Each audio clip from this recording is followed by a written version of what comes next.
Hello and welcome to Career Conversations, brought to you by the Monash Health Science Society. My name is Arabella. And my name is Pearl. And we will be your co-hosts for today's show. Through this podcast, we'll be exploring different areas and careers in health.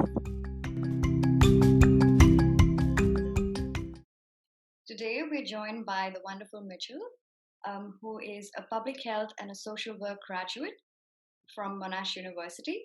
He's the current manager of engagement and impact at Child Family Community Australia Information Exchange as part of the Australian Institute of Family Studies.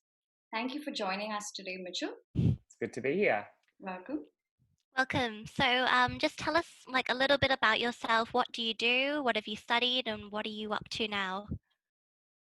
So as Pearl very eloquently said, I graduated in 2013 from Monash with a double degree in health sciences or health promotion and social work.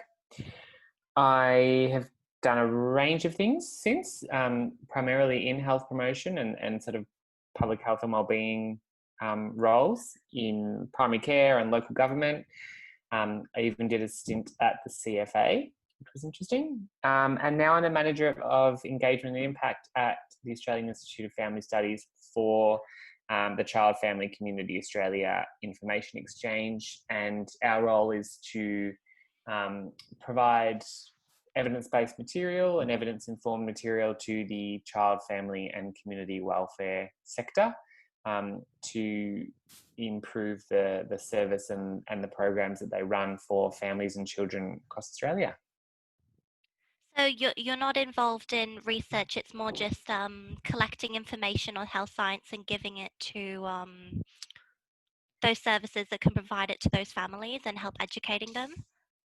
Yeah, so our I guess methodology, if you call it that, is evidence synthesis. So we don't actually go out and conduct any research ourselves, but we pull together, much like you would do in a literature review or a systematic review at uni.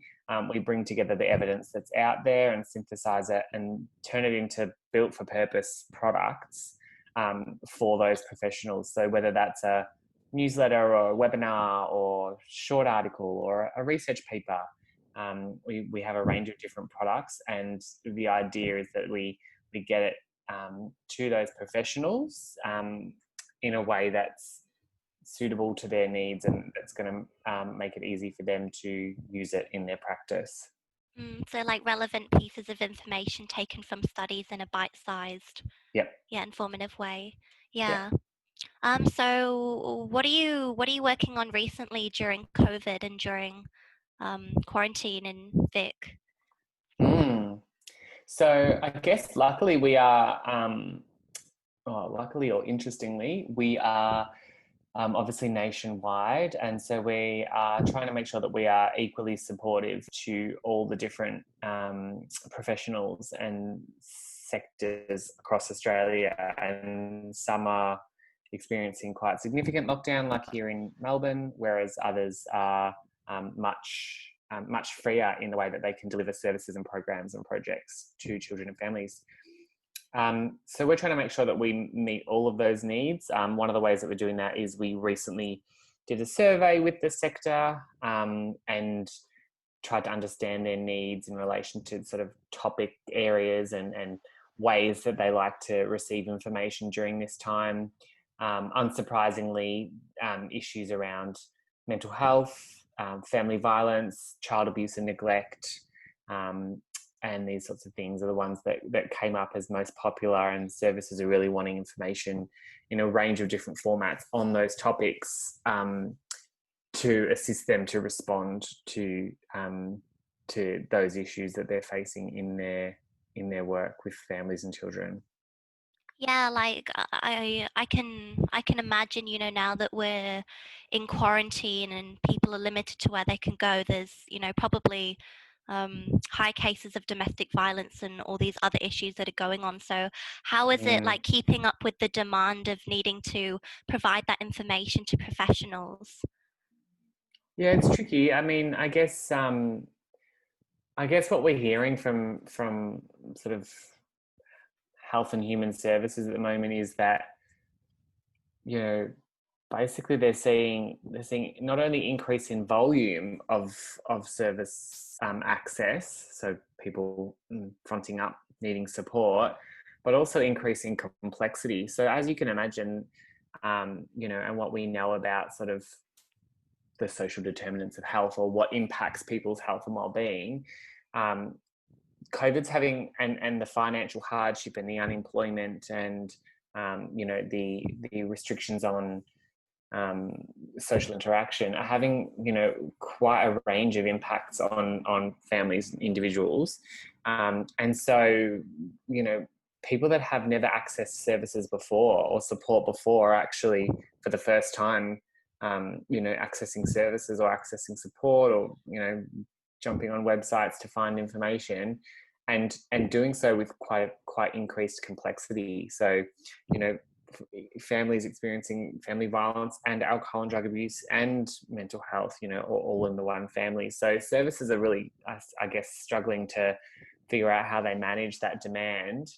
And then you've got other services that would expect to be overrun but aren't. And I think the one that comes to mind around that is family violence services. And that's because a lot of the time that victim survivors access support is during the day when the perpetrator is not in the house or at home, and a lot of the time now they don't have the liberty or the freedom to do that, and services are really struggling to sort of keep track of all of those people that need safety planning support, because it's difficult to conduct a case management or a safety planning conversation when it's likely that the perpetrator's in the room with the victim survivor or next door, or so yeah, lots of I guess intricacies. And your question was around how we're going keeping up. I think we're just trying to focus on making sure that what we do provide is evidence-based and evidence-informed, and so that basically and tailored to their needs. So easy, like you said before, easy to digest, short, sharp bits of information, so that people can trust that it's reliable and take it and run with it, because they're having to move quite quickly. Like, I can also imagine not only for English speakers in this country, but because so many people haven't been able to go home or just speak a different language at home, it must also be really difficult to be able to reach out to those people and to deliver the information you need to deliver, especially during this time as well. Yep, and I guess also people's preferences for how they want to receive that information is also changing in the context of working from home or working remotely. So webinars have always been a relatively popular channel for us, but since COVID or since we've gone into lockdown, we've seen 100%, 200%, 300% increases in the rates of people engaging in our webinars. So not only registering, but also actually coming through and attending, and then engaging by asking questions. All of the metrics that we have about that are going through the roof. And I think that's, to me, an indicator that people are really keen to engage with their peers in the sector, but also keen to learn in an audio-visual way and not be sitting reading off a screen, because they're doing so much of that in sort of every other aspect of their work. So the way that we produce and provide information through our webinars is much more interactive and engaging for them, I think, than some of the other. And we might be that webinar might be the only hour that day that they're actually seeing other people on their screen, or engaging in their own learning. Yeah, something else I was wondering was, especially for domestic violence cases and alcohol and drug problems, what are the ways, surrounding COVID, what are the ways that you and your organization are tailoring the way you're giving that information? So has anything majorly changed? Because you did say that the perpetrator could be in the room or other things like this. Has your organization and you developed new ways to help deal with these new problems? Not so much. I think really that if we come back to what our role and our purpose is, it's to provide evidence-based information to professionals. And unfortunately, there's not actually a lot of evidence out there about how to do that, or what works in a remote working environment. So we are looking at that, and we are trying to determine how we can provide evidence, or at least examples of promising practice from other kind of organizations and service providers, almost case study type things. I guess provide some information around options at least. But no, there's quite a scarcity of evidence around that stuff. So we're kind of have been scratching our heads for a little bit and trying to figure out what's our role in this to get that information to people. Yeah, like it's definitely frustrating for everyone involved, like victim or other professionals and you as well. So during these, frustrating and difficult times, what are the things that inspire you with your work? What brings you joy and what helps motivate you?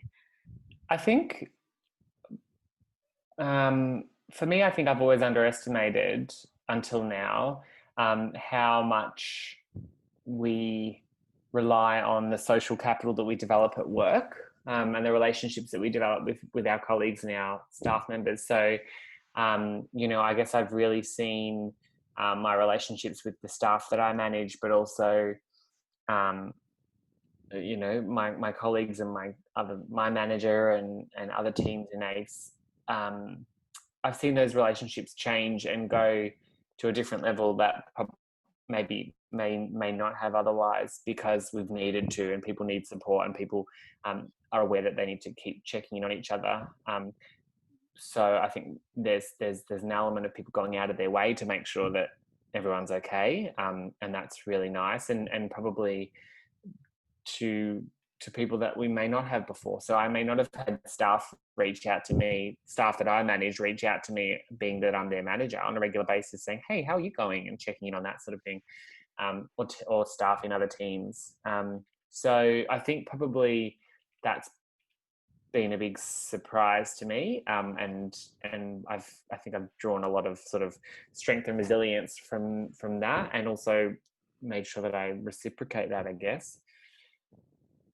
I really do hope these things do stay with us after COVID. I feel like being so caught up in the way that life is now in the 21st century, we really don't have the time to sit down and really ask people how they are. And now that we've kind of we've all gone through this together, it can be something that we can carry on even when COVID has passed.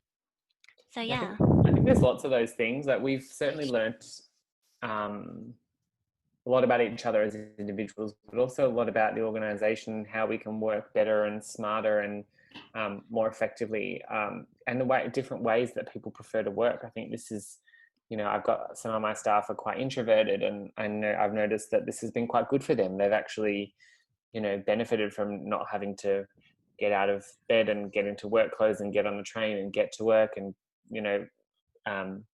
put on a performance face. They're actually just being able to sort of get out of bed and get straight into it, and are finding that they can be quite productive in that way. So I guess it's just, we're learning a lot about people, probably learning a lot about themselves, about those around them, but also about their organizations. I guess what I do worry about still to this day is those single individuals, so people who aren't in a relationship or don't live with friends or don't live at home, and just how incredibly isolating this whole process has been for them, I think. Lovely, Mitchell. I just had a question as to your career trajectory and just the field you've chosen. What led you to choose this field and enter into health promotion as such? My true answer? It was a little bit of an accident, I must say. So I initially started at Monash doing a double degree in social work and arts, and realised that I didn't love it. I did the first semester of arts and realized that it was much like university, where university year 12, where you have quite a range of different subjects that are so unrelated to each other, and you're on your own sort of path because no one else really has the same course map as you. And I think for people who are sort of interested in studying that way, a Bachelor of Arts is fantastic for them. But I really wanted that experience of being part of a cohort and going through sort of a program of course material together with others, and having that quite intently and purposefully linked to other units that I'm studying. So I didn't want to have to create all those linkages myself and keep myself on a particular path, when in an arts degree there are so many fantastic options and temptations that get put in front of you. So it can be really difficult to make sure that you in year one picking the right subjects that they're going to get you to where you want to go before the end of the degree. So I got through the first semester and realized I didn't love it, and then looked at the health sciences, health promotion stream, double degree with social work, and thought, oh, that sounds a little bit more like me.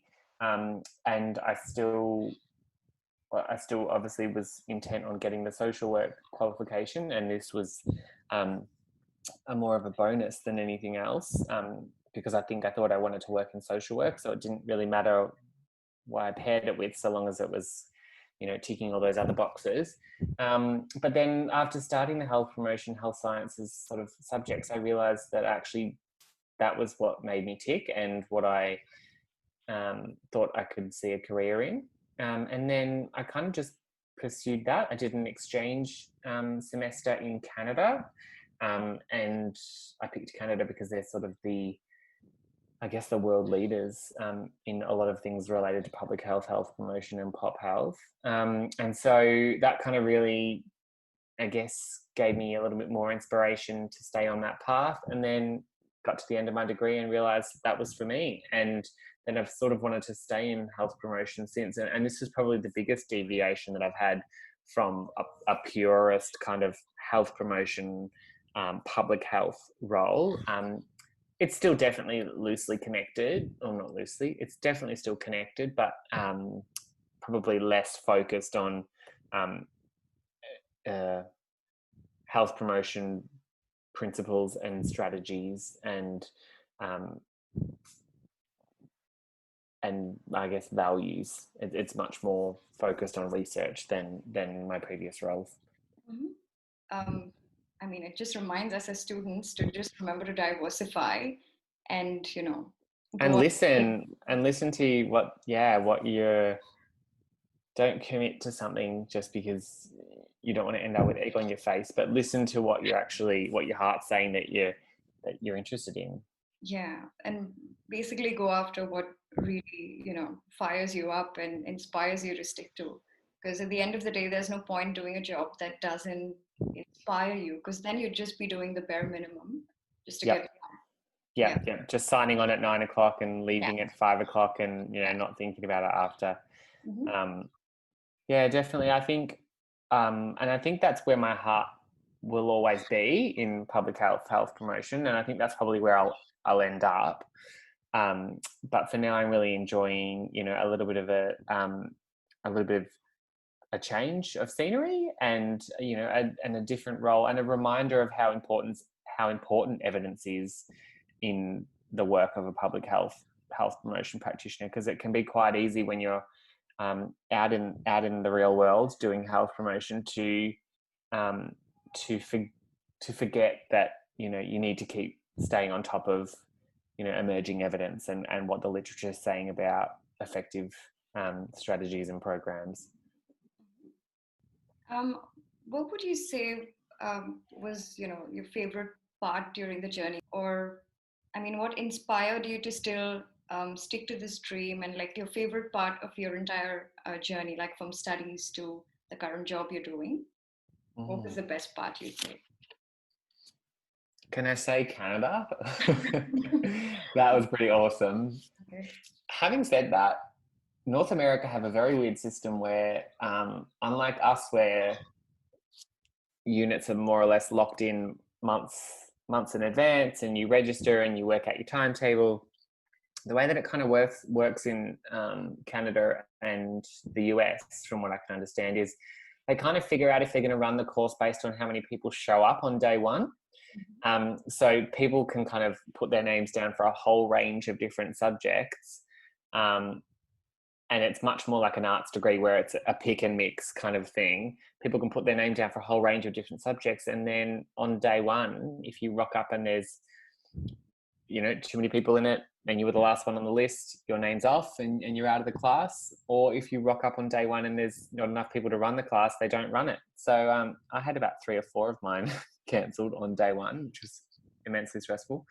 But no, Canada was amazing. I think the other probably highlight from sort of, 19-year-old Mitchell until, what am I now, 30-year-old Mitchell, has been probably local government. I really enjoy working at a local level, and particularly my role as a health and wellbeing planner at Dandenong Council, which is the most culturally diverse municipality in Australia.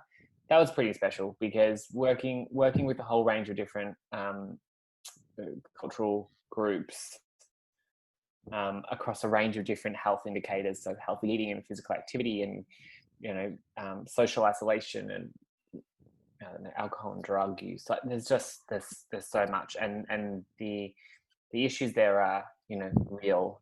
So I did another little stint at a council in the northern suburbs of Melbourne, and that was much more affluent. And the biggest health and wellbeing issues we had to deal with was who couldn't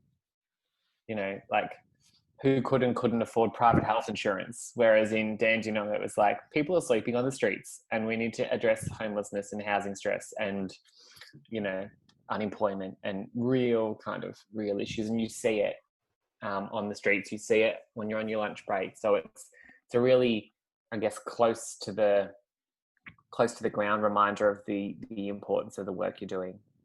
That's pretty cool. My next question to you, Mitchell, is that as students, we tend to be really focused on our grades and what we're studying, but there are a whole range of skills that you need to hone in order to just be successful at your job. So what would you say are skills that are integral to people going into health promotion, or just in general a career in health, or as a person who's been working for so long? What are the skills that have really helped you get ahead? You're calling me old? I'm joking. I think the one that, I know this used to be said to us when I was a student, and I just used to roll my eyes, was that the importance of teamwork and working together, and being able to group work stuff. I know, having taught into the public health degree at Monash, I know the animosity that some students have towards group work, but I honestly couldn't encourage people to kind of embrace those opportunities more, because when you get out into the workforce, there are people that will avoid their roles and their duties on a project, and there will be tight deadlines, and often with things more important than grades attached to the outcome. So you really need to sort of A, develop a thick skin, B, develop the ability to have courageous conversations with people that aren't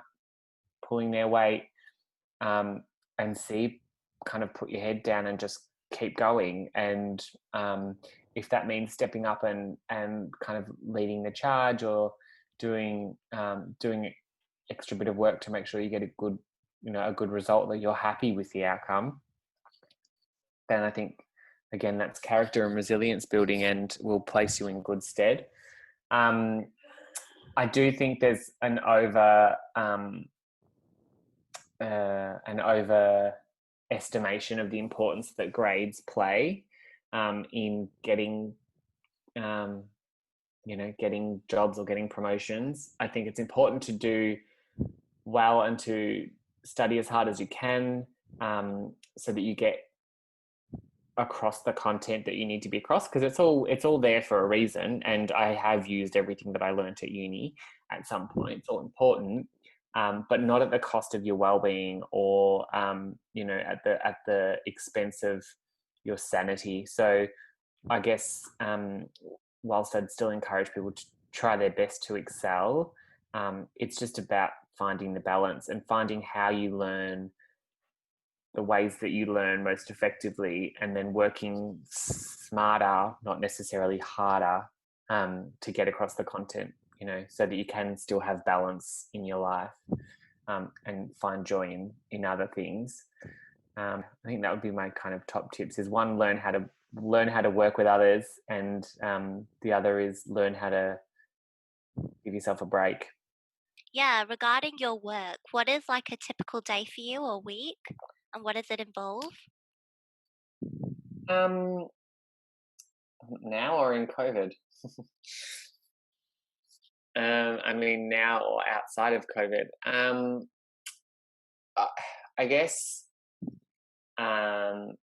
we have a range of products that we produce. So, like I said before, we have webinars, we have, a newsletter, we have publications like papers and resource sheets and short articles. And so part of my role is to oversee the development of some of that stuff. So we have, researchers in our team that do a lot of the legwork, and us to sort of support them in pulling those together. My role also involves reporting to the department, who's our funding body, alongside my kind of colleagues, in my manager and my other colleagues who have management roles in our project. And I guess supporting staff is a big one, making sure that they are, well and happy and satisfied and developing along the path that they want to develop. I also do a lot of work, kind of on the same note before, as I said before, I do a lot of collaborative work with sort of internal stakeholders like our IT department, our comms department, and also external stakeholders. So, other kind of research organizations, service providers, the department themselves.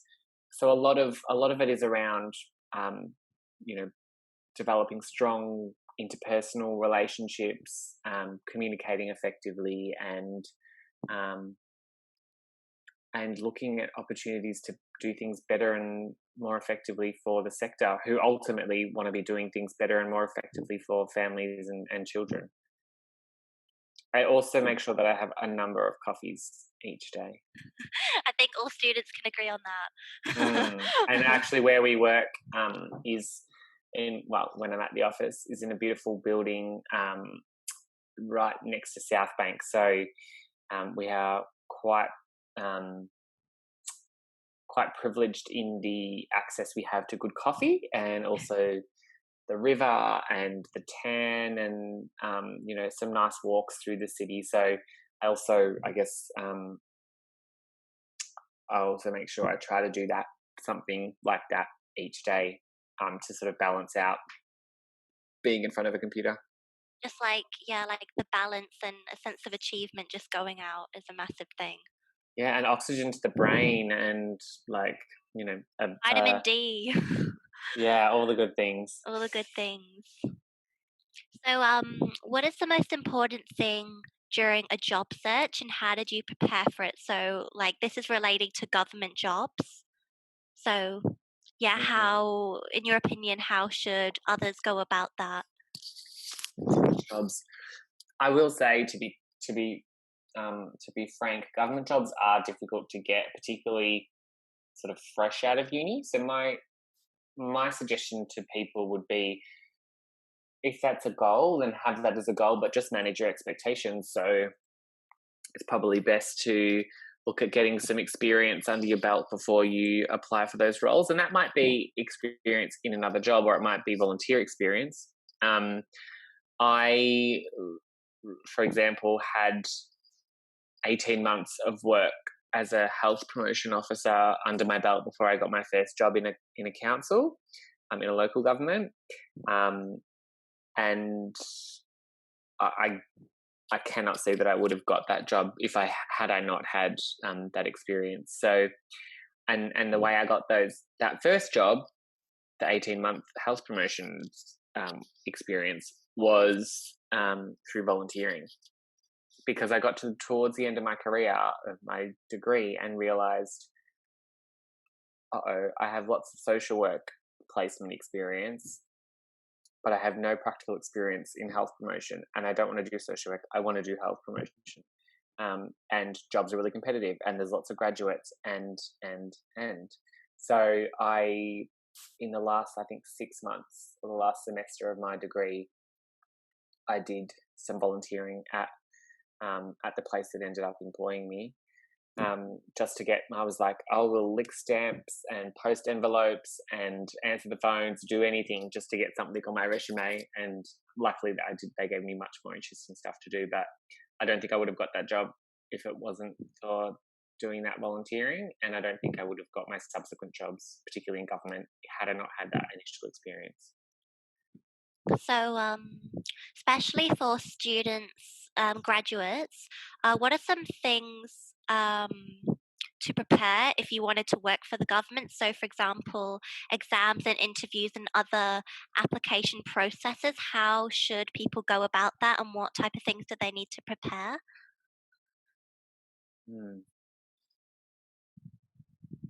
So I guess on top of getting some sort of experience and someone who's, somewhat relevant to the work you want to do on your resume, as opposed to, the manager at McDonald's or Sephora, or, in addition to that, I would probably just say, spend a bit of time working on your personal brand, I guess you would call it. So, having employed sort of junior graduates before, I can tell you that a lot of the resumes and cover letters and key selection criteria documents that I've read, I don't feel like some of the poorer ones, you don't feel like you get a sense of that person and who they are. It's almost like they're trying to be something that they're not. So work on articulating, being able to articulate succinctly who you are, what your experience is, and where you want to go. Because if you don't do that, often it can come across as you don't actually know, you haven't thought about any of that, or it can come across as you're a bit desperate for a job, and so you're just and that's when me as the employer would go, they're probably just applying for 300 jobs all at once. So, doing research on the company that they actually want to apply for, and making sure they check, like they meet all the criterias, and selling themselves basically on why they would be good for that role. And prior to doing the research on the companies I want to work for, like, figure out which companies you want to work for or which organizations you want to work for. That's like a crucial first step. It's like,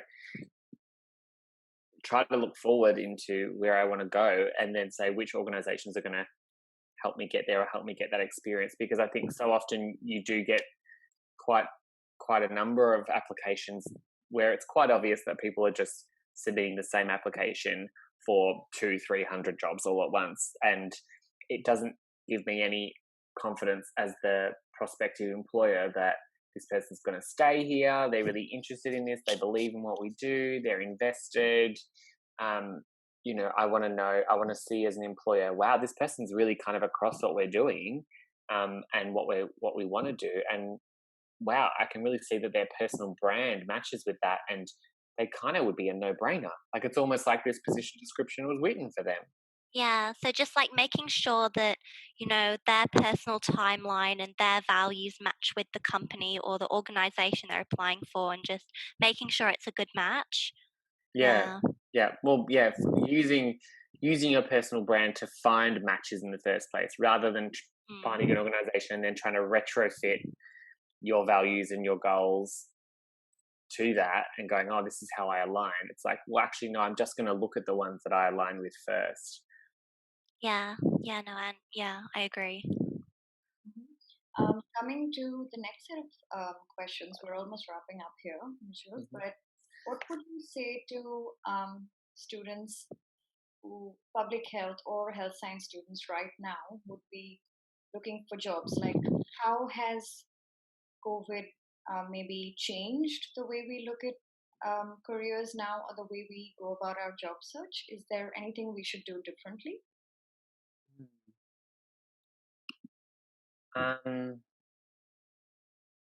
I think probably the main thing that I could see is that sort of a lot of health promotion jobs sit in either community health, in Victoria at least, through the integrated health promotion planning sort of buckets of money that the state government gives out to community health centres. So that employs a lot of health promotion practitioners, including graduates. And the other sort of area is local government. So largely, health and wellbeing planner roles, social planners, community development engagement workers, those sorts of roles. I don't know that the local government roles will have been too impacted. So there may still be sort of merit in trying to apply for those if like I said before, if you've got some experience you can talk to, and you're familiar with the council and what their community needs are, and what they're trying to do from a health and wellbeing perspective. But I do have a hunch that the community health sort of area of health promotion funding and therefore personnel resources has probably been impacted quite a lot. So obviously, as you can imagine, health services themselves are under the pump, and a lot of the time when acute health services, so hospitals and clinics and the services that provide care to people, public health care to people, a lot of the time when they get under the pump or they are over budget because there's been a global pandemic, what will happen is that money will be taken from sort of the community health area, and likely health promotion, and population health and community development and engagement and those sorts of areas. So I am anticipating that probably in time, as the health services balance out their books and look at how this has impacted them more broadly, I do think that there will maybe some slight restriction in the number of roles that are available within community health promotion teams, just purely because of economics. Perfect. Lovely hearing from you, Mitchell, about your experiences, your time at Monash, and thank you for all those words of wisdom. Over to you, Arabella. Thank you so much, Mitchell. It'd be great if we could have you another time. And thank you for all of those listening at home, and stay tuned for the next podcast. Yeah, I'm more than happy to come back anytime. So thanks for having me. Thank you.